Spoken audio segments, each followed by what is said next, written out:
উপকৃষ্ট পরিবার প্রত্যেক সদস্যଙ୍କର ଚରଣରେ ଅଭିନ ପ୍ରଣାମ ନିବେଦନ କରେ। এই ଭାଦ୍ର ମାସର 21ତମ ସନ୍ଧ୍ୟାରେ ପରମ ପିତାଙ୍କର ଚରଣ ତଳେ ସମବେତ ହୋଇଥିବା ସମସ୍ତ କର୍ମୀମଣ୍ଡଳୀ ଭାଇମାନେ ମାଆମାନେ ତଥା ଈଶ୍ୱରପ୍ରେମୀ ସଜନ ମଣ୍ଡଳୀ ପ୍ରତି ପ୍ରତ୍ୟେକ ମୋର ସଶ୍ରଦ୍ଧ ସପ୍ରୀତି ଆନନ୍ଦିତ ଜୟଗୁଣ ନିବେଦନ କରେ। ତତ୍ସହ ଆଜିର ସତ୍ସଙ୍ଗର ଯେଉଁମାନେ ଉଦ୍ୟୋକ୍ତା আমার ମାନସୀମା ବିରଞ୍ଜି ସାର୍ ଏବଂ ଛାଟୋଇ ମିଳିତ ଭାବରେ ସତ୍ସଙ୍ଗୀ ପ୍ରଦାନ କରିଛନ୍ତି, ସେମାନଙ୍କର ପୁଣି ଥରେ ପରିବାରର ସର୍ବବିଧ କଲ୍ୟାଣ ଏବଂ ମଙ୍ଗଳ ଉଦ୍ଦେଶ୍ୟରେ ସମବେତ ଭାବରେ ପ୍ରିୟ ପରମଙ୍କ ଚରଣ ତଳେ କୋଟି କୋଟି ପ୍ରାର୍ଥନା ନିବେଦନ କରିବା। ପ୍ରସଙ୍ଗ ବ୍ୟାପକ, ଯେତେ କଥା ଏମାନେ ସବୁ କହିଛନ୍ତି ମୁଁ ବସି ବସି ଭାବୁଥିଲି କେଉଁଠୁ ଆରମ୍ଭ କରିବି। विशेष करी एहीपरि एक पवित्र मासरे जो मासरे विश्व नियंता परमेश्वर परम पितांकर शुभ आविर्भाव होता दीर्घ 21 दिन धरी आम मैंने कथा श्रवण करुचे। संग सानिध्य जीवन को जीवन परी उपभोग करने एक अनन्य प्रयास मैंने जारी रखीचे। दिन ठाकुर पचारुंट कहीं दीक्षा नहीं कि कहला भल मनीष हाँपी कि विभिन्न लोक विभिन्न कथा कहले। शिशु बरदाटी बसते बरदा ठाकुर पचारे कहीं दीक्षा नहीं ना मो ठाकुर उपरी हाँपाई आप गभीर कथा देख मो ठाकुर परी हाँपाई दीक्षा नहीं आउ को उद्देश्य मोर ना। अर्थात ठाकुर बसवा जपरी कहवा जपरी खाइबा जपरी ताकर चालीचलन जपरी आचार व्यवहार जपरी लोक मंगल जो अनुचर्या सी करती ताहा किपरि सबुगुड़िक मो जीवन में मुझे करी गोटे आनी मो जीवन को सुंदर करी ठाकुर को परी है उठी ये मोर दीक्षा नवार तात्पर्य आउ कि नुह। ठाकुर अनुकूल चंद्र बहु कथा कहते आज पढ़ा जाता सत्यानुषण किसी कथा कहि शेष वक्तव्य थिला प्रेम को नहीं कर। मिस्टर कार्निंग नामक जन एक अमेरिकान भक्त आसी था आश्रम ठाकुर को संग सानिध्य पाइला पर हठात कि क्वेश्चन कर गोटे छोटिया प्रश्न कहले ठाकुर प्लीज टीच मी आप मत किसी शिक्षा दिखाते। ठाकुर तो संक्षिप्त उत्तर देते उत्तर जी लव मी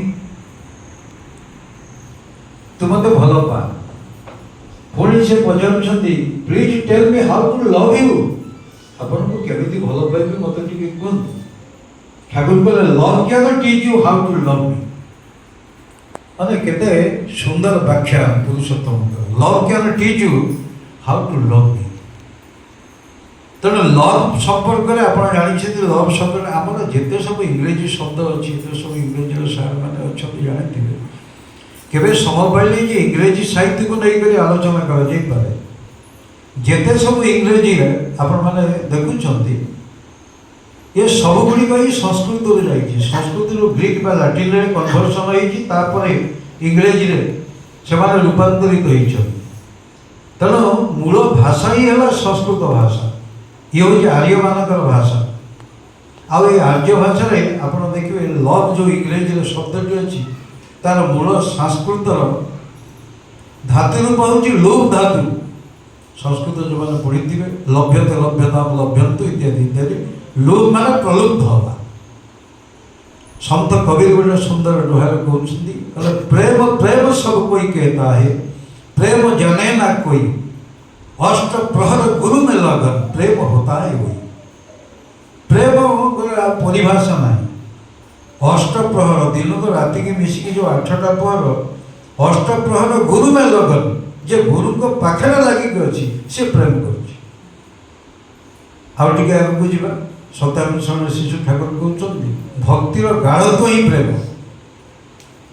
भक्ति माने कौन अनेक जगह आप देखिए प्रश्न करते काली तो गणेश पूजा सब वर्ष मो डिपार्टमेंट छुआ पूजा करने आस पचारे पूजा माने कौन कह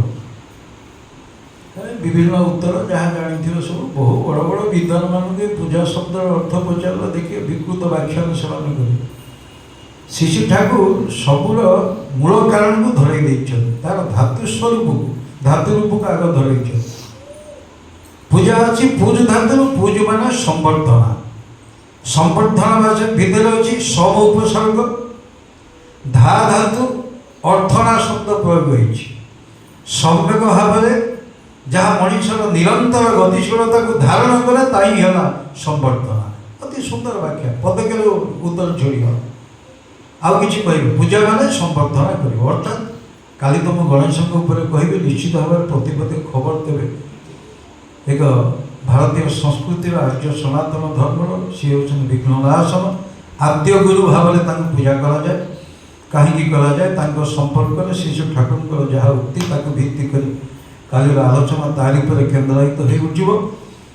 ତେବେ ଶିଶୁ ଠାକୁର କହୁଛନ୍ତି ତମେ ଯାହାକୁ ପୂଜା କରୁଛ ସମ୍ୟକ ଭାବରେ ତାକୁ ଧାରଣ କର। ତେଣୁ ଭକ୍ତିର ଗାଢ଼ତ୍ୱ ହିଁ ପ୍ରେମ। ଭକ୍ତିଟା ଯେତେବେଳେ କଣ୍ଡେନ୍ସ ଫର୍ମ ପଳେଇ ଆସିବ, ସେ ଯେଉଁ ଭାବରେ ଉତ୍ପନ୍ନ ହେବ ସେଇଟା ହେଉଛି ପ୍ରେମ। ଆଉ ଆପଣ ଦେଖିବେ ମଣିଷର ଆଖିରୁ ଦୁଇଟି ସମୟରେ ଲୁହ ବୋହେ। ଯେତେବେଳେ ତାର ପ୍ରେମ ଭାବଟା ଅତି ଚରମରେ ପହଞ୍ଚିବ ତା ଆଖିରୁ ସ୍ୱତଃ ହିଁ ଲୁହ ବୋହିବ, ଦୁଃଖରେ ବି ଲୁହ ବୋହିବ। ମନେ ପଡ଼ୁଛି ଏଇ ପ୍ରେମକୁ ଭିତ୍ତି କରି ଶିଶୁ ଠାକୁରଙ୍କର ଯେଉଁ ମିଶନ ଚାଲିଲା, କହିଲେ ମାଟ୍ରିକ କରିବାକୁ ପଢ଼ିବାକୁ କେତେ ସମୟ ଲାଗୁଛି, କେତେ ବର୍ଷ? ସେତେବେଳେ 11 ବର୍ଷର ମାଟ୍ରିକ ପଢ଼ୁଥିଲା। କାରଣ ସେତେବେଳେ ଆମର ମାନେ ବିହାର, ବଙ୍ଗଳା, ଓଡ଼ିଶା ତିନିଟା ଯାକର ଗୋଟିଏ ବୋର୍ଡ଼ ଥିଲା।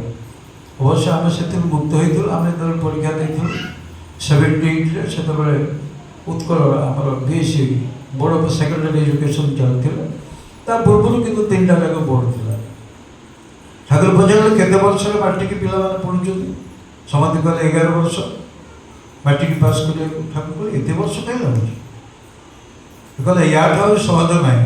55 ସରକାର ଜାଣିଛନ୍ତି, ସେ ଡବଲ MA ଗଲା। 55 ସରକାର ବିଶିଷ୍ଟ ଅଧ୍ୟାପକ ଥିଲେ। ଠାକୁରଙ୍କ ଦର୍ଶନରେ ଏପରି ଭାବରେ ମୋହିତ ହୋଇଗଲେ, ଆପଣ ଜାଣିଛନ୍ତି ତାଙ୍କ କିପରି କରି ସେ ଠାକୁରଙ୍କ ଚରଣକୁ ଆସିଛନ୍ତି। ବହୁ ପ୍ରଶ୍ନ କରି ସେସବୁ ଠାକୁରଙ୍କର ଦୀକ୍ଷା ଗ୍ରହଣ କରିଛନ୍ତି। ଠାକୁର କହୁଛନ୍ତି ପଞ୍ଚନନ୍ଦା, ଏପରି କିଛି କରିକୁଲମ୍ ସେଟଅପ୍ କରି ହେବ ନାହିଁ। 3 ବର୍ଷ ଭିତରେ ପିଲା ମାଟ୍ରିକ ପାସ୍ କରିବେ। ଠାକୁରଙ୍କ କଥାରେ କ'ଣ କଥା କହିବ? 55 ସରକାର କହୁଛନ୍ତି। ଭାବିବି। ସେ କହିଦେଇକି ଯିବାର ଅଧଘଣ୍ଟା ପରେ ଠାକୁର ଜଣଙ୍କୁ ପଚାରିଲେ, କହିଲେ ଯାଇକି ପଚାରୁନ ପଞ୍ଚାନନ୍ଦା କ'ଣ ଭାବିଲେ? ସିଏ ହେତେବେଳେ ଏଇ ମୁଁ ହଁ ମାରିକି ଯାଉଛି, ପୁଣି କହିଲେଣି କ'ଣ ଭାବିଲେ? ସେଠୁ ଆସିକି ଦୌଡ଼ିକି ଆସିକି କହିଲେ ଠାକୁର ଆଜି ସନ୍ଧ୍ୟାବେଳକୁ ଭାବିକି କହିଲେ। ସନ୍ଧ୍ୟାବେଳକୁ ପୁଣି ଠାକୁର ଦେଖିଲେ ପଞ୍ଚାନନ୍ଦା କ'ଣ ଭାବିଲେ? ଏ ପୁଣି ଗୋଟେ ଦୋଦୁଲ୍ୟମାନ ଅବସ୍ଥା କରିକି ନାଇଁ ଠାକୁର ଏମିତି 3 ବର୍ଷରେ ମାଟ୍ରିକ ପରୀକ୍ଷା, ମାନେ ଅୱାର୍ଡ଼ରୁ ଇଂରେଜୀ, ସଂସ୍କୃତ, ହିନ୍ଦୀ ଏ ସବୁ ଯାକ ସାହିତ୍ୟ, ଏତେ ଗଣିତ, ଏତେ ବିଜ୍ଞାନ ପଢ଼ି 3 ବର୍ଷରେ ପଢ଼ିବାକୁ? କହିଲେ ଠାକୁର ମୁଁ ଭାବିପାରୁନି, ଏଇଟା ସମ୍ଭବ ନୁହଁ। ଠାକୁର ଗୋଟେ କରିକୁଲମ୍ ସେଟ୍ କରିଦେଲେ, କହିଲେ ଏମିତି କରି ପଢ଼ିବା ଆରମ୍ଭ କରନ୍ତୁ। ସେ ସେଟ୍ କରିଦେଲା, 3 ବର୍ଷରେ ମାଟ୍ରିକ ପାସ୍। ଠାକୁର ଯାହାକୁ ଦେଖିଲେ, ଯେତେ ବୁଢ଼ାବୁଢ଼ୀ ସବୁ ଆଶ୍ରମରେ ଥିଲେ, କହିଲେ ଏଇ ମାଟ୍ରିକ ପାସ୍ କରିବାକୁ ତୋର ଇଚ୍ଛା ଅଛି ନା? ହଁ ଠାକୁର। ତା 55ଟା ଗୋଟେ ସ୍କୁଲ ଲଗେଇଛି, ଚାଲ। ଯାହାକୁ ପାରିଲେ ଗଲେ। ସେ କିଛି ଦିନ ପାଠ ପଢ଼େଇଲା ପରେ 55 ଦିନ ପରେ ରାଗ ତମ ହେଇକି ଆସିକି କହୁଛନ୍ତି ଠାକୁର ଏଇଟା ସବୁ ଷ୍ଟାଣ୍ଡାର୍ଡ ଷ୍ଟୁଡେଣ୍ଟ, ଏଗୁଡ଼ାକୁ ମୁଁ ପଢ଼େଇ ପାରିବି। ଆପଣ ମୋତେ କୁହନ୍ତୁ, ମୁଁ ତାକୁ ଗୋଟେ ଟେଷ୍ଟ କରିକି ନେବି, ଯାହାର ଯୋଗ୍ୟତା ଅଛି ସେମାନଙ୍କୁ ପଢ଼େଇବି। ଠାକୁର ଧୀରେ ଧୀରେ କି କହିଲେ, ଆଚ୍ଛା 55 ଧୋବା ଘରକୁ ଯେଉଁମାନେ ଲୁଗା ନେଇକି ଯାଆନ୍ତି, କ'ଣ ସଫା ଇସ୍ତ୍ରୀ ମଇଳା ଲୁଗା ନିଅନ୍ତି ନା ନାହିଁ? ନା ନାଇଁ, ମଇଳା ଲୁଗା ଯାଏ ନା। ମଇଳା ଲୁଗା ନେଇକି ଗଲେ ସେ ତାକୁ ପ୍ରେସ୍ କରି ସଫା କରି ଇସ୍ତ୍ରୀ କରିକି ପଠାଇବ। ଆପଣଙ୍କ ପାଖକୁ ଯେଉଁମାନେ ଯାଇଛନ୍ତି ସେଇଭଳି ମଇଳା ଲୁଗା ଏଗୁଡ଼ାକ ସବୁ, ତାକୁ ଯଦି ପଢ଼େଇ ନ ପାରିଲେ ତାହେଲେ କ'ଣ ଲାଭ ହେଲା? ସେ ବହୁ ଘଟଣା ସମାକ୍ରମରେ ସେ ପିଲାଗୁଡ଼ିକ କେମିତି ମାଟ୍ରିକ ପାସ୍ କରିଛନ୍ତି। ତା ଭିତରୁ ଗୋଟିଏ ଏଇ ଆପଣଙ୍କର ଦେଖିଥିବେ କେଉଟ ଘରର ଝିଅଟି 18-19 ବର୍ଷର ଅଛି, ବି ମାଟ୍ରିକ ପଢ଼ୁଛି। ଗଣିତ ପାଠରେ ତା ଲମ୍ବ ବୁଝିପାରିଲା ନାହିଁ। ଇଏ ତାକୁ ଯେତେ ଡିଫାଇନ୍ କରୁଛନ୍ତି ଲମ୍ବ, ସେ ବୁଝିପାରୁନି। ଶେଷକୁ ଆସିକି ଠାକୁରଙ୍କ ପାଖରେ ପୁଣି ବିରକ୍ତି ଠାକୁର ସେ ବୁଝିପାରୁନି, ସେ ଲମ୍ବ ବୁଝିପାରୁନି ଏତେ ସମୟରେ। କାରଣ ଆପଣ ଦେଖିବେ ଠାକୁରଙ୍କର ସବୁ ଇଣ୍ଟରପ୍ରିଟେସନ୍ ଗୁଡ଼ିକ ଏତେ ମାର୍ମିକ। ଜଣେ ମ୍ୟାଥମେଟିକ୍ସର ପ୍ରଫେସର ଆସିଛନ୍ତି, ସେ ପଚାରୁଛନ୍ତି ତାହେଲେ ଇଏ କ'ଣ ଜାଣିଛନ୍ତି? ଏ ମାଟ୍ରିକ ପାସ୍ କରିନାହାନ୍ତି, ଫେଲ୍ ହେଇଛନ୍ତି, କ'ଣ ଡାକ୍ତର ବିଦ୍ୟା କରିଛନ୍ତି। ସେ ମ୍ୟାଥମେଟିକ୍ସର ହାୟର ଡିଡକ୍ସନ୍ କରି MScରେ ପାଠ ପଢ଼ାଉଛନ୍ତି। ହେଠୁ ସେ ହଠାତ୍ କି କ'ଣ ଭାବିକି କହିଲେ, Thakur what is the meaning of mathematics? ମ୍ୟାଥମେଟିକ୍ସର ଡେଫିନେସନ୍ କ'ଣ? ସେ ପ୍ରଶ୍ନ ସିନା କରିଦେଲେ, ଆପଣ ଦେଖିବେ ମ୍ୟାଥମେଟିକ୍ସର ଡେଫିନେସନ୍ ଏପର୍ଯ୍ୟନ୍ତ ଦୁନିଆରେ ତାର ଡେଫିନେସନ୍ ଦେଇଦେଇ ସବୁ କୁହାଯାଉଛି। ଏଇଟା ସୁନ୍ଦର ଭାବରେ ଠାକୁର ସେଦିନ କହୁଛନ୍ତି। ଠାକୁର କହୁଛନ୍ତି ମ୍ୟାଥମେଟିକାଲ ଆନାଲିସିସ୍ ଅଫ୍ ମ୍ୟାଟର ये हूँ analysis of matter that is mathematics गोटा वस्तु विषय ज्ञान को मैथमेटिक्स कहल पंचानन सरकार जो कहले आगे मुझे बुझे पारूनी ठाकुर थे धरिकी कहले सी कौन पढ़ुची माने कौ जातिर झील ना से केउट घर ताकू डाकी कले कले माँ तू शिले बटाबटी करुचु सोरिष बेसर सब नाह करे देखे जो बटा हूँ जो शिलटा शिलटा तले अच्छी शिल पुआटा को ठिया करके पोछापोछि करना ना हाँ ना यहाँ है दंड यहाँ हूँ भूमि से दंड हाँ ठाकुर बुझीगले दंड क्या ठाकुर कहले गोटे मनीष बेस्ट एक्सेप्ट कर तुम पाठ टीचिंग करने को व्यवस्था कर पिला एमती बुझीपारे सी कौ रेस आसी तुम यादव कर बुझेले सी कौन बुझे पाठ संपर्क आ सी दिने पचार पंचानन सरकार माने कहले ठाकुर पढ़े हो शुणुना तो मुंडे बुद्धि बुद्धि नहीं आप जानते पाठ कौ मैंने पढ़ती ठाकुर कारण पुरुष बहु भाव में कहीकि जाइए कौ पिला पाठ तो मांगे ठाकुर कहते जो पिला बापा माँ मैंने झगड़ा करेंगे से वंशर पिला पाठ पढ़ी ये छोटिया जिनटा आम आम घर प्रयोग कर जो माँ मैंने सब आसी आम केते भूल करें चलते दीक्षा ने कि भूल को संशोधन कर माने पिला को माड़ देकी जमा किसी पड़े ठाकुर कहते पिटुणी दिए शासन करे सेखाते जा सना छेले किचु को बुद्धि की तो अच्छा मेरे छुटबे सर्वनाश पिचु माड़ देकी जब पिला किसी शिखेबा गला सरीगला से पिला पढ़ बापा माँ जब झगड़ा कर पिला आगे से पिला पाठ पढ़ी मूर्ख हो बहुत घटना ठाकुर आपको बतई मुझे संपर्क में गोटे कहानी कह ठाकुर दिने बस जड़े माटी आसी कह ठाकुर मो मन भारी दुख ना कहीं मो पड़ोसा घर जो पुटी सी जो रिजल्ट बाहर ता बापा माँ मैंने मिठा सब बांटती चारिए भारी खुशी बांट ना तू ना मो पुटी त्या क्लासमेट सी तो 30 नंबर रखा माने कंठाग्रत अवस्था था तेणु मुझे बांटी पार मो मन में भारी दुख ठाकुर सब शुणिले कि कल गोटे काम कर मुझे कहता करे माटी शुणी गला तार रिजल्ट बाहर घरे मैं रिजल्ट बाहर पूर्व ए माटी जाकि पड़ोसा घर जो माँ जार पुटी बहुत भल पाठ पढ़े ताकू मैंने धरिकी कांदिकी कहूँ कहे तुम भाग्यवती माँ तुम पु एत नंबर रखिकी क्लास फास्ट होड़े अभागा मुझे माँ हो पारे गोटे भल छुआ को मुझे जन्म दे पारे जी मत गौरवान्वित करता एमती कहीकि से कांदुची धरिकी से तुम व्यस्त हो तुम पुओ पढ़ ये बहु कथा ये पुओटा को लक्ष्य करके से कथा ठाकुर कहते ये नाटक कर ये पुओटी बस देखुची दार दुआर मुहर देखुची ता माँ के कांदुची गोड़ हाथ धरिकी पड़ोसा स्त्री लोक घर को आसी घर को आस माँ जो कांदी मुहर पोछिकी आसिक पहुँचला कह माँ तुम्हें ताकू धरिकी कांदुद देख मुझे पढ़ी तुम जमा व्यस्त हो दैट इज प्रीति कैरियर ये जो भल पाइबा कथा कह ठाकुर कहते मातृभक्ति अतुल जेते से पिला हुए कृति से जार माँ प्रति जिते अनुरक्ति जिते भक्ति देखिए से पिला जीवन में कृति हो यही छोटिया जिन आम घर आम प्रयोग कर आप सामने जो लोन अच्छी सिपाही बसटे 1997 मसीहा मार्च मास 11 तारीख एक्जाक्टली आज मन पड़े मत से किए गोटे खड़ी छुआ पैंट खलता छुआ मत सिपाहीदा कहते विजयदा अपना एक अध्यापक मानुष 3टा दिगंत प्रति नजर देवे जीवन ये छेलरा खूब सुंदर पढ़ाशुना करे मत कही 3टा जिन को नजर दो तार बाबा को भालोबासे तार माँ को भालोबासे ठाकुर को जमा भालोबासे आउ किसी प्रयोजन ही ना से पिला पढ़ एत पाठ पढ़ तुम धरी भी पार जबरदस्ती ठेलिकी कौन पठाऊ सी सका उठू नादु घोषाड़ी घोषाड़ी आम गाँ गंडा मानक आम देखीचु सी सब इच्छा कर जड़े घोषाड़ी लेकिन जाऊँ गोराजी ना मुझे सी कि कह तो सरकार व्यवस्था कर मिड डे मिल दिया खाइबा लोभर पंजा जाऊँ तो गुड़े गुड़े अच्छा अंडा डिंब दिया सब स्कूल मानक से पंजा जाऊँ माने छेदिन देखिए रस चलती पिला सब दौड़ी कही आज भारी व्यस्त विव्रत ना आज अंडा दिया किए दब ना मो दीदी देवे बहुत जगह ये छुआ ଦେଖିବାକୁ ପଚାରିଲେ ତମ ଦିଦି ବାଞ୍ଚିବେ ନା ତମ ଦିଦି ଅଣ୍ଡା ଦେଉଛି ଏମିତି ଦିଶିନି। ମାନେ ଏଇଟା ହେଉଛି ଆମମାନଙ୍କର ବର୍ତ୍ତମାନର ଶିକ୍ଷାର ବ୍ୟବସ୍ଥା। ଠାକୁର ଅନୁକୂଳ ଚନ୍ଦ୍ର କହିଲେ ଶିଖିଲୁ ଯେତେବି କେତେ କିଛି ବୋଧରେ ତାକେ ବି ତ ଫୁଟିଲା, ସ୍ମୃତିର ବଳଦ ହେଲୁ ଯେହେତୁ ଖାଲି ମୁଠାରେ ବି ଭାତ ଜୁଟିଲା।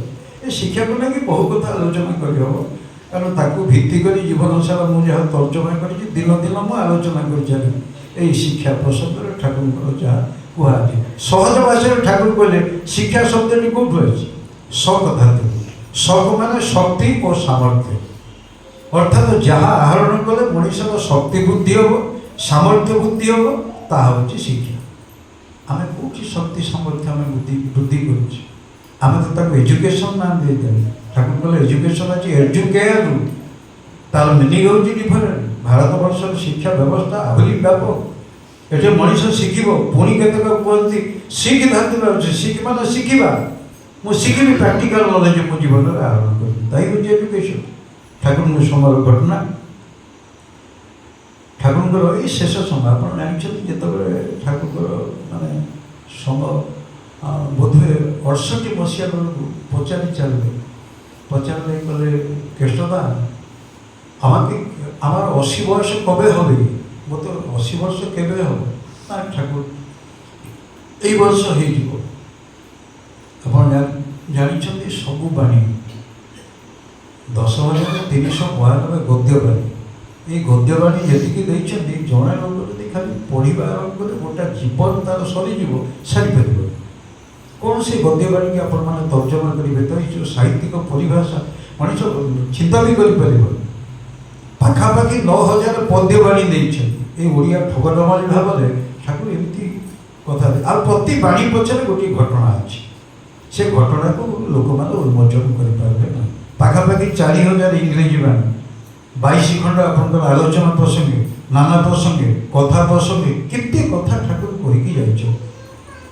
1968 মସିହା ডিসেম্বর মাসে ঠাকুর ডাকি পচারুচ্ছেন কৃষ্ণদা আর কোণ রহিগলা? না না ঠাকুর মোর যা মনে হয় আর কিছু মানে বাকি নয়, আর কিছু বাকি না, সব প্রায় তো কহিছেন আপনার। সেই সময়ের ঘটনা ঠাকুরଙ୍କର কাশ হচ্ছে সকাল পাখে বসছেন কালী ষষ্ঠীমা জানিছেন ঠাকুরଙ୍କର কেতেক লীলা পার্শ্বদ ଥିଲେ তা ভিতরে দুর্গা মাউসীমা, মায়া মাউসীমা এମାନେ ভারি সেবা করতে কিপরি করে আসছেন সে অলগা জিনিস। সেই কালী ষষ্ঠীমা কম করছেন মଝିରେ পানি আনিকি দেଉছেন, ঠাকুর পিউছেন, মুহ হাত ପୋଛୁଛନ୍ତି, পুଣି ଦୀପଦ କଥା କହୁଛନ୍ତି, ବିଭିନ୍ନ ଲୋକ ବିଭିନ୍ନ ପ୍ରଶ୍ନ କରୁଛନ୍ତି, ଉତ୍ତର ଦେଉଛନ୍ତି, ପୁଣି କାଶୁଛନ୍ତି। 3-4 ଥର ଏମିତି ହେଲା ପରେ କାଳୀ ଷଷ୍ଠୀମା ପାଣି ଦେଲେ, ପାଣି ଗାମୁଛା ଦେଲେ, ମୁହଁ ପୋଛି ଦେଲେ, ଠାକୁର କାନ୍ଧରେ କ'ଣ କହିଦେଲେ। କହିଦେଇକି ଯେତେବେଳେ ଯାଉଛନ୍ତି ବଡ଼ ପାଟିରେ ଠାକୁର ଡାକିଲେ ଏ କାଳୀ ଷଷ୍ଠୀ ନା ଆଗେ ନା ତୁ ଯାହା ମୋତେ କାନରେ କହିଲୁ ବଡ଼ ପାଟିରେ ସମସ୍ତଙ୍କୁ କହ। କାଳୀ ଷଷ୍ଠୀମା କହୁଛନ୍ତି ସେତେବେଳେ କହିଲେ ଆପଣମାନଙ୍କର କ'ଣ କିଛି ମାନେ ଦୟା ହୃଦୟରେ ନାହିଁ? ଗୋଟେ ଲୋକଟେ ସକାଳୁ କାଶୁଛି, ପ୍ରଶ୍ନ ପରେ ପ୍ରଶ୍ନ ସବୁ ପଚାରି ଚାଲିଛ, ସେ ଲୋକଟି ଯଦି ଭଲ ନ ରହିବ ତମେ କାଠୁ ଏତେ କଥା ଶୁଣିବ? ଠାକୁର କହିଲେ କାଳୀ ଷଷ୍ଠୀ ମୁଁ ଯଦି ନ କହିବି ତାହେଲେ କିଏ କହିବ? ମୁଁ ଆସିଛି ସବୁ କିଛି କହିଦେଇକି ଯିବା ପାଇଁ। ପରମ ପିତା ମୋତେ ଏଠାର ସବୁ ବୁଝେଇକି ପଠେଇଛନ୍ତି। କ'ଣ କଲେ ମଣିଷର ଦୁଃଖ ଯିବ, ଦୁର୍ବିପାକ ଯିବ ସବୁ ମୁଁ ଜାଣିଛି, କିନ୍ତୁ ମଣିଷ ଯଦି ନ ଆସିବ ମୁଁ କ'ଣ କରିବି? ମୁଁ ନିରୁପାୟ। ତେଣୁ ମୋତେ କହିବାକୁ ଦେ, ମୋ ଜୀବନ ଯାଉ ପଛକେ ମୁଁ କହିବି। ସେଠୁ କାଳୀ ଷଷ୍ଠୀମା କହିଲା ନା ତମକୁ ବୁଝେଇ ହେବ ନା ଏମାନେ ଯିବେ ଉଠିକି, ମାନେ ଏତିକି ଜୋରରେ ବୁଢ଼ୀ କହୁଥାଏ। ନା ତମକୁ ବୁଝେଇ ହେବ ନା ଏମାନେ ଉଠି ଦେବେ, ଗୋଟେ ଆପୋଷ ରଫା କରିବା। ଠାକୁର ପଚାରିଲେ କ'ଣ ଆପୋଷ ରଫା କରିବୁ? କାଳୀ ଷଷ୍ଠୀମା ଏଠୁ ତାର ମନର ବେଦନା କଥା କହୁଛି, କହିଲା ଏଇ ଯେଉଁ ଲୋକମାନେ ଆପଣଙ୍କ ସାମ୍ନାରେ ବସିଛନ୍ତି କ'ଣ ପାଇଁ ଆସୁଛନ୍ତି? କାଳୀ ଷଷ୍ଠୀମା ପଚାରୁଛି ନା କାହାର ଦୁଃଖ ଦୈନ ଏସବୁ ଅଭାବ ଅସୁବିଧା ନେଇକରି ସେମାନେ ଆସୁଛନ୍ତି। ନା ଆଚ୍ଛା ଆପଣ ଯଦି ଚାହିଁବେ ତାଙ୍କର ଦୁଃଖ ଦୁର୍ବିପାକ ଅଭାବ ଅସୁବିଧାକୁ ଦୂର କରିପାରିବେ କି ନାହିଁ? ନା ହଁ ପାରିବି। ନା କରିଦେଉନା, ସେ ଆଉ ଆସିବେନି, କାଲିଠୁ ସବୁ ଘରମାନଙ୍କରେ ରହିବେ। ମାନେ କଳନା କରନ୍ତି କିଭଳିଆ, ମାନେ ଗୋଟେ ଛୋଟିଆ ବୁଢ଼ୀ ତା ଯେଉଁ ଲୀଳା ଚାଲିଛି ପୁରୁଷୋତ୍ତମ, ନା କରିଦେଉନା, ତାଙ୍କର ଦୁଃଖ ଦୈନ କାହାକୁ ରହିବ ନା, କେହି ତମ ପାଖକୁ ଆସିବେନି। ଠାକୁର କହୁଛନ୍ତି କାଳୀଷଷ୍ଠୀ ମୁଁ ନାଚାହା କିନ୍ତୁ ଏ ମଣିଷ ଯଦି ତାଙ୍କ ଷ୍ଟିଅରିଂକୁ ମୋ ହାତକୁ ନ ଧରେଇବ ତାହେଲେ ମୁଁ କ'ଣ କରିବି? ମଣିଷ ତାଙ୍କୁ ଷ୍ଟିଅରିଂ ଧରେଇ ଦେଇପାରୁନି। ମୁଁ ବହୁତ ଅସୁବିଧାରେ ଅଛି। ଠାକୁରଙ୍କୁ ଶେଷକୁ ତୋର ପ୍ରଭୁ ଦେଖିବା କାଲି ବେଳକୁ ଡାକିବ। ଆଜି ସଦାନୁସରଣ ପଢ଼ାଯାଉଥିଲା, ଭାରି ମାର୍ମିକ ଟପିକଟା ଥିଲା। ମୁଁ ତାକୁ ତ ଆଲୋଚନା କଲେ ଏଥିରୁ 4-5ଟି କଥା ଅଛି। ତା ଭିତରେ ଗୋଟିଏ କଥା ହେଉଛି ପୁରୁଷୋତ୍ତମ ମାନେ ଯେତେବେଳେ ଆସନ୍ତି, ହୀରା ଯେପରି କୋଇଲା ପ୍ରଭୃତି ଆବର୍ଜନା ଭିତରେ ଥାଏ, ଉତ୍ତମ ରୂପେ ପରିଷ୍କାର ନ କଲେ ତାହାର ଜ୍ୟୋତି ବାହାରେ ନାହିଁ, ସେ ମଧ୍ୟ ସେହିପରି ସଂସାରରେ ଅତି ସାଧାରଣ ଜୀବ କରି ରହିଥାଏ। ପୁରୁଷୋତ୍ତମ ମାନେ ଯେତେବେଳେ ଆସନ୍ତି, ସେ କ'ଣ ତାଙ୍କ ପିଠିରେ ସବୁ ବଡ଼ ବଡ଼ ବ୍ୟାନର, ଯେମିତି ଆମ ସରକାର ବ୍ୟାନର ସବୁ ଲେଖିଛି, ଏ ବ୍ୟାନରକୁ ଉଠିବା ପାଇଁ ଯେତିକି ପଇସା ଖର୍ଚ୍ଚ ହେଇଛି ତାଙ୍କୁ ଲଗେଇବା ପାଇଁ, ତାହେଲେ ଦ୍ୱିଗୁଣା ଖର୍ଚ୍ଚ ହେଲାଣି ବ୍ୟାନରକୁ ଉଠେଇବା ପାଇଁ। ଟୁ ବି ଭେରି ଫ୍ରାଙ୍କ, ଏଠି ଆମର ତ ଏଇଠି ଗୋଟେ ବ୍ୟାନର ପଡ଼ିଛି, ଇଏ ବୋଧେ 30-40 ହଜାରରୁ କମ୍ ପଡ଼ିନଥିବ, ଫ୍ରେମ୍ କରିକି ସରକାର ଲଗେଇଛି। ଭଗବାନ କ'ଣ ଏମିତି ବ୍ୟାନର ଲଗେଇକି ଆସୁଛନ୍ତି? ମୁଁ ଆସିଗଲି ଏଥର, ତମେ ମୋତେ ଆସ ମୁଣ୍ଡିଆ ମାର, ପଛରେ ମୁଣ୍ଡିଆ ମାରିଲେ ମୋ ଆସନ ଆହୁରି 2 ପାହାଚ ଉପରକୁ ଉଠିଯିବ, ତା କରିବାକୁ ଆସନ୍ତି। ସେ ସଂସାରରେ ଅତି ସାଧାରଣ ଜୀବ କରି ରହିଥାନ୍ତି। ପ୍ରେମର ପ୍ରକ୍ଷାଳନ ହିଁ ତାଙ୍କର ଦୀପ୍ତିରେ ଜଗତ ଉଦ୍ଭାସିତ ହୁଏ। ତେଣୁ ପ୍ରେମୀର ସଙ୍ଗ କର, ଏ ପ୍ରେମ ଶବ୍ଦରୁ ଆସିଲା। ପ୍ରେମୀର ସଙ୍ଗ କର, ସାଧୁ ସଙ୍ଗ କର, ସେ ଆପଣା ଛାଏ ପ୍ରକଟ ହେବ। କିଛି କହିବା ଦରକାର ନାହିଁ। ତେବେ ତା ପଛରେ ଆଉ ଗୋଟେ ମାର୍ମିକ ଶବ୍ଦ ଅଛି, ସେଠି ହେଉଛି ଯେଉଁ କହୁଥିଲେ ଗଜମୂର୍ଖ ନିକଟରେ ମହାପ୍ରଭୁ। କିଏ ଗଜମୂର୍ଖ ଆଉ କିଏ ମହାପ୍ରଭୁ? ଯଦି ଆମେ 2 ଜଣଙ୍କୁ ଆକଳନ କରିବା, ଅହଙ୍କାରୀ କି ଅହଙ୍କାରୀ ଧରିପାରେ, ଗଳିତ ଅହଙ୍କୁ କିପରି ସେ ଧରିପାରିବେ? ଠାକୁରଙ୍କୁ ପଚରା ହେଇଛି, ବରଦାକୁ କହିଲେ ଗଳିତ ଅହଂ ମାନେ କ'ଣ? ଯେଉଁମାନଙ୍କର ଅହଙ୍କାର ଅଛି କିନ୍ତୁ ସେଗୁଡ଼ା ଗଳିତ ଅବସ୍ଥାରେ ଅଛି। ଗଳିତ ଅବସ୍ଥାରେ ମାନେ ବିଶେଷ କିଛି ମାନେ ଗୁଡ଼ାକ ଅହଙ୍କାର ଦେଖନ୍ତୁ, ଦୃଢ଼ୀଭୂତ ଅହଙ୍କାର, ମାନେ ମୁଁ ଛଡ଼ା ସତେ ଯେପରି ଦୁନିଆରେ ଆଉ କିଛି ହେବନି। ଅହଙ୍କାର ଆସିଛି ମୁଁ କର୍ତ୍ତା ଭାବ, ଏଇ ବୋଧଟା। କାରଣ ଠାକୁର ଗୋଟେ ଜାଗାରେ କହୁଛନ୍ତି, ଦେହ ଥିବା ଯାଏ ଅହଙ୍କାର ଯାଏ ନାହିଁ, ଭାବ ଥିବା ଯାଏ ଅହଂ ମଧ୍ୟ ଯାଏ ନାହିଁ। ଏଠି 2ଟି ଶବ୍ଦ ଲାଗିଛି, ଗୋଟେ ଅହଙ୍କାର ଆଉ ଗୋଟେ ହେଉଛି ଅହଂ। ଗୋଟେ ହେଉଛି ଇଣ୍ଡିଭିଜୁଆଲ ଆଏ, ଗୋଟେ ହେଉଛି ୟୁନିଭର୍ସାଲ ଆଏ। ସେ ଅଲଗା ଦିନର ଆଲୋଚନା, ମୁଁ ଛାଡ଼କୁ ଯାଉନି, କାରଣ ବହୁ କଥା ପଛକୁ ପଛା ଆସିବ।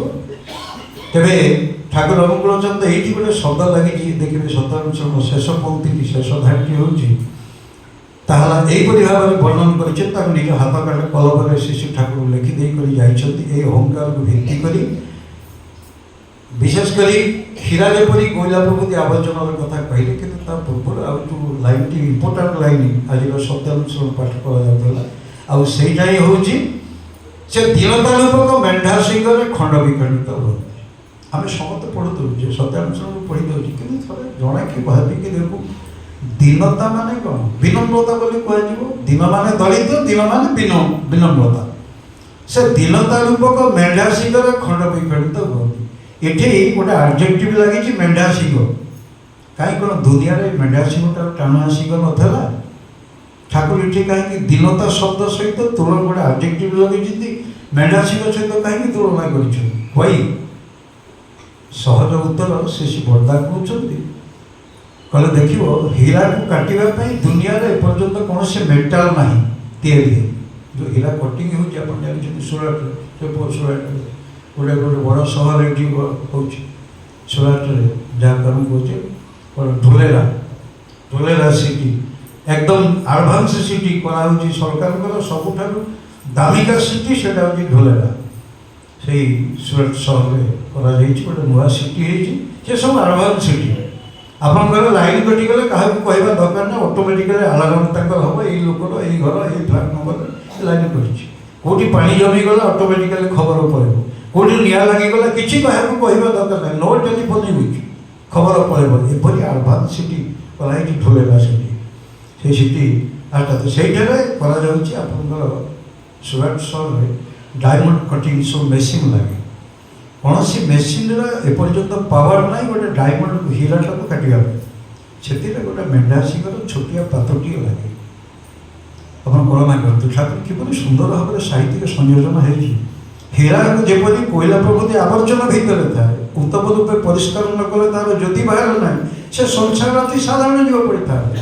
ସେ ଦୀନତା ରୂପକ ମେଣ୍ଢା ସିଂହରେ ଖଣ୍ଡ ବିଖଣ୍ଡିତ ହୁଅନ୍ତି। ଅର୍ଥାତ୍ ଏଠି ଦୀନତା ଶବ୍ଦକୁ ତୁଳନା କରାଯାଇଛି ମେଣ୍ଢା ସିଂହ ସହିତ।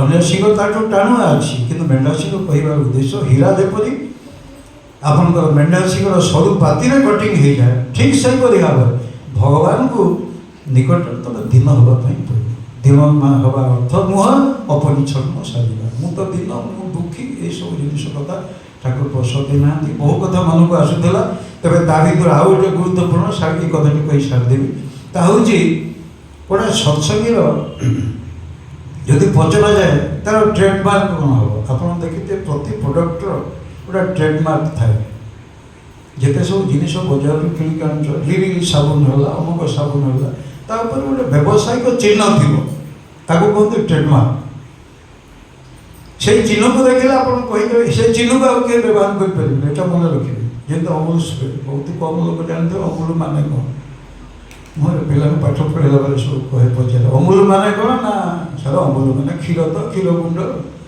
Amul this is the name of a company गोटे कंपनी ना चारोटी अक्षर को चारोटी जिन नि अमूल लिखा AMUL Anand milk union limited this is Gujarat company सी एमती कर वर्ल्ड फेमस सी एत क्षीर करुँ व्हाइट रिवोल्यूशन जोटा कि करागला 60 दशक 70 दशक करापरी रिवोल्यूशन तेणु से कंपानीर ना एकदम संक्षिप्त कार कहु अमूल माने क्षीर गुंड नुह Amul this the name of a company गोटे कंपानीर ना संक्षिप्त कार आम कहे Anand milk union limited Amul बोली कहु जाइ हो ठाकुर पाखक एमती तो बहु प्रसंग को भित्तिक कौन गोटे कहली सारी हाँ ट्रेडमार्क गोटे सत्संगी ट्रेडमार्क कौन रही पचरा जाए मोर कौन कौन गुण रोक मत देखिक भावे ना ये सत्संग माने पूजनीय अरविंद बड़े बढ़िया कविता लिखी सब शुणी आमी कखन प्रभु हम आमा देखे बुझे लोक तुम्हें आछ जीवन भल हम मुझे कौ दिन से हेबी मत देखिकी लोक मैंने कहे ठाकुर अच्छा कारण मुझे दीक्षा नहीं ठाकुर को परी हाँपाई यहाँ को मन रखी मु दीक्षा नहीं ठाकुर परी हाँ आउ कि मोर उद्देश्य नुह ठाकुर परी हाँ कहले ठाकुर कहले मुझे जहाँ तुमको दे जाइए कौन दे आमको ये कौन दे जाइए काली कह आ समय लगिज बहु कथा आसूँ आमर ट्रेडमार्क हूँ 3टा ठाकुर कहले गोटे सत्संग 3टा हूँ ट्रेडमार्क कौन कौन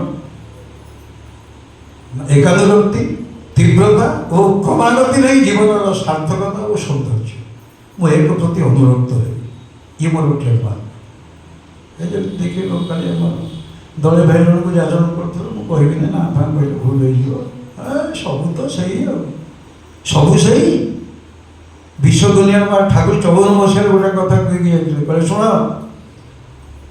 तमें रामकृष्ण बुद्ध जीशु सब अवतार कथा कह मुझा पूर्व ना के आसी ना परे के आसबि मुझे अचानक प्राणी एभली आउ के हम ना ठाकुर ये कथा कहीदेवी गले मु अचानक प्राणी ना पूर्व के ना परे के आस तेणु सबू सही कहीदे कि तुम खसी जा विश्व नियंता परमेश्वर निजे आसी तेणु एकानुरक्ति ठाकुर गोटे भाईदेले दशर मत चल रे तुई हेबु अजूत अंतर्ध्या एकेर मते चल ले पाबी दशर पूरन गढ़ ज्ञान तू जो दशर को कथा मानिक चलू संसार देखू तू कुआड़े कुआड़े फसी जो बाप पुओ दी जन गोटे गध नहीं जाते किणिक आनते बाप पुओ दी जन जाक गध को चले चले जाऊँ खरा बेल गाँ जाक लोक देखिले जो कहे सड़ा किड़े बुझे ए बाप पुओ 2टा जाक चलिकी जाटा पुटा छोटिया पिलाटा बसैक नियंतनी पुओ को बसैक लेकिन गला पुओ बयस कम कि बाट गला पुणी लोक कहले